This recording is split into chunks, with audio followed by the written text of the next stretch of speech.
karamihan daw sa mga lalaki ay hindi showy sa emotions. Hindi naman siguro. Meron din meron mga din. luhain. Ayan.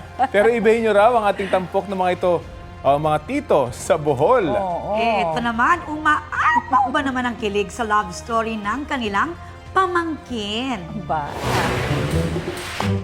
You're not gonna see anybody else than me. Wow! Ayan o. Uy! Very animated ang reaksyon ni na Tito Lawrence, Bernard at Patrick. May napanganga, flex ng muscle at pasway-sway pa ng paa. Oy. Yan ay matapos i-reveal ng Nepalese na si Ashish ang take-up line sa kanilang Pinay pamangkin na si Aika. Talaga namang napa-shish sila sa sweet revelation. Mukhang secured na ang pogi points ni Ashish, hindi lang kay Aika, pati na rin kina Angkol. Idamay na rin ng netizens dahil mahigit 6 million na ang views ng video.